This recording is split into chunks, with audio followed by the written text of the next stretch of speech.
இயக்கம் ஏற்கனவே இந்த ஜனநாயக வழக்கம் சங்கம் வேகமா ஓடணும்னு நினைச்சோம், அவ்வளவுதான். கொள்கையில மற்றதுல எதுவும் கோட்பாடு இல்ல.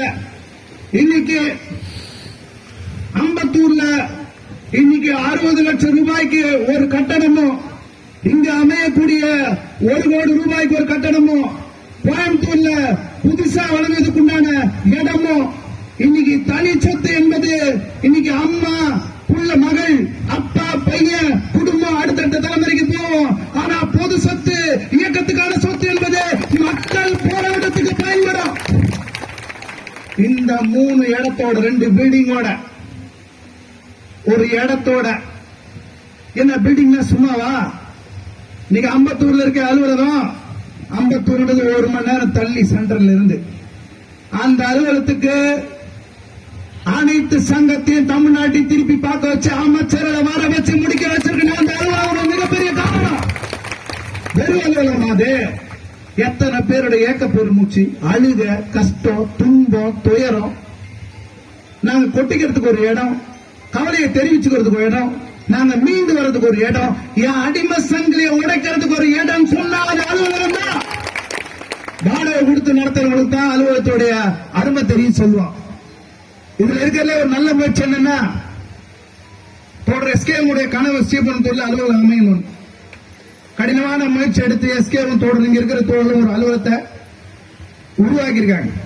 சொல்லும் போதே என்னன்னா மக்கள் மாமன்றம், மக்கள் மன்றம்.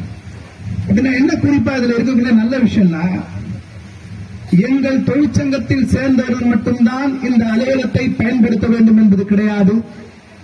இந்த ஸ்ரீபெரும்புதூர்ல யாரெல்லாம் சங்க தொழிலாளிக்கு நடத்துறாங்களோ அவங்க அத்தனை பேரும் இந்த அலுவலகத்தை பயன்படுத்திக்கலாம் சொல்றது இருக்குல்ல. இதுதான் சங்கம். இப்படிதான் சங்கம் நடக்கணும். எல்லாரும் பயன்படுத்திக்கலாம், எல்லாரும் இங்க கூடலாம், கூடி பேசலாம், போராட்டங்களுக்கு முடிவெடுக்கலாம். இந்த நோக்கத்தோடு இந்த அலுவலகம் திறக்கப்பட்டிருக்கு. அதுலயும் கூடவே நம்ம காலையில் ராஜகுருத்தோடு சொல்லிட்டாரு, காதல் திருமணங்கள் இந்த அலுவலகத்தில் நடத்தி வைக்கப்படும் என்பதையும் அறிவித்திருக்கிறார். பரவாயில்ல, காதல் மேல ரொம்ப விருப்பம் ரைட்ல நிறைய பேர் இருக்கீங்கன்னு நினைக்கிறேன்.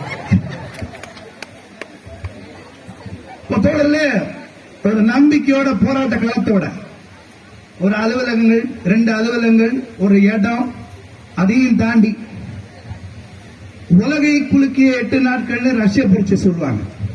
அது லெவல் வேற. நான் அந்த புத்தகத்தை படிச்சிருக்கேன்.